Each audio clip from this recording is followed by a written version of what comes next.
Hello everyone. This is the fields you would have seen the two tractors raking in. So we're baling them there now this morning, and you need to put a bit of thought into baling these, because obviously with the hill you can't just leave the bales off, so you need to be thinking about what you're doing. But there will probably be 3 drawn here. The farmer's tractor will be loading them, we'll be unloading them, our 3 will be drawing. I don't have the drone with me because I don't think I'd manage flying it and concentrating on what I'm doing in this place, so that's why. But I will hopefully get a bit of this footage of the tractors drawn when I get up to the top of the field there. So there can't be one of them far away now again, so I'll show you that when I'm up there. But other than that, we're tipping away nicely through it and making good enough old progress. I have 2 more jobs to do today, so I shouldn't be out too late today, I'd imagine. Probably be the guts of 250 here, another 100 in the next job. So no massive workload today. But anyway, I'll stay motoring on, I'll stay making bales, and when I'm up near the top and if there's a tractor and trailer there, I'll show you that. Now, I think you can see it there.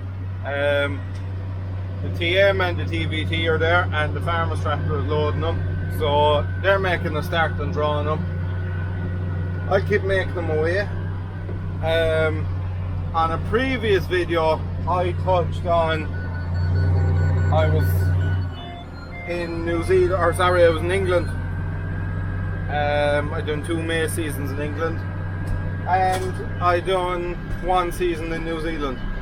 And for anybody considering doing anything like that, I would say don't even consider it, just do it, because the experience you get for something like that is unbelievable. You just don't get the scale here that you get in those countries.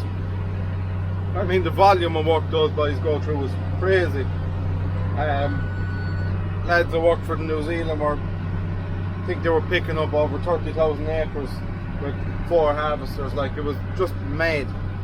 But seriously enjoyable. Learn an awful lot, meet a lot of people, you'll broaden your horizons, and personally I think it's any tractor mad young person, one of the very first things you should do once you become of age to do those things. I know a good few people that go continually. One of the guys I worked with over there, I think that's probably 6 years ago now, he's gone back every year since, so that'll just tell you how enjoyable it is. And of course it's a good chance to make money too. You'll make a good few pounds in a short space of time, and it just gives you a head start on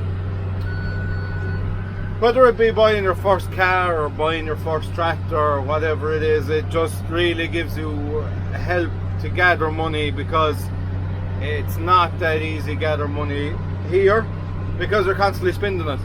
And the way the weather is, you know, for instance, if you work for a contractor here, you could be working for 2 weeks and then you could be off for 2 weeks, and like any young person, you're going to spend those 2 weeks beering and just messing and stuff. So definitely one of the best experiences I've had is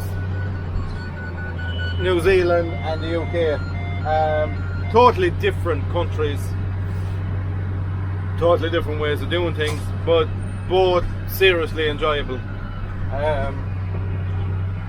I'd have no hesitation in doing either again, but while I'm still young, I think I've just gone past that now. With too much going on, even through the winter months, I wouldn't get the time to spend 5 months or 4 months at the other side of the world. So it's a pity, but that's the way it is, I suppose. I'd prefer to be busy at this than having to travel abroad every year. So Anyway, that's enough of me ranting on about that. I will talk to you shortly. Now, so I'm on my last stop of the day, I would think. Bar anything unexpected pops out. The next few jobs are probably going to be here, which I don't know, will any of them be ready tomorrow? Could be, might be, depends on the way the evening brightens up. Got very dull there for a couple of hours. I think there was actually a threat of rain, so if it brightens up for the evening, I'll probably get it tomorrow. If not, it'll be the day after. I'll get this back to the yard. I'll probably change my knives because I noticed since yesterday even it's got a bit harder to drive it, so edge could be down a bit, so I'll change my knives. Other than that, with bits and pieces of spraying to do and general small little tips and taps of jobs, so not under massive pressure, which is nice enough for the time of year, because you can just get funny weather this time of the year. Like, everybody was fairly sure that there'd be no rain, and even though there wasn't rain, it was fairly threatening there for a while, so you just never know. But anyway, like I say, this is my last stop, and maybe when I'm back to the yard I'll update you and we'll take it from there. I'm on my last job of the day now. Fairly light crop, so I can really motor on.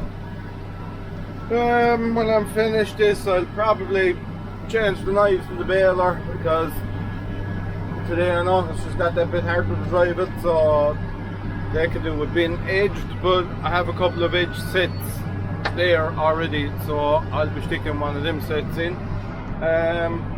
Other than that, I'd say we'll probably be at hay tomorrow, depending on what the day does for the rest of the evening, because it's got quite cloudy and close, I suppose you'd call it, so it's hard to know what will happen, but hopefully it stays dry.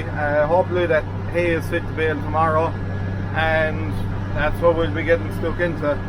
I didn't have the drone with me today because, as you seen earlier on, that hilly ground wasn't the easiest to do, so I wouldn't have been able to focus on it. It probably would have been just hovering there. I wouldn't have been really using it. So anyway, I'm nearly finished, and that's enough for me for the moment. Probably talk to you when we're baling a bit of hay, so bye from me.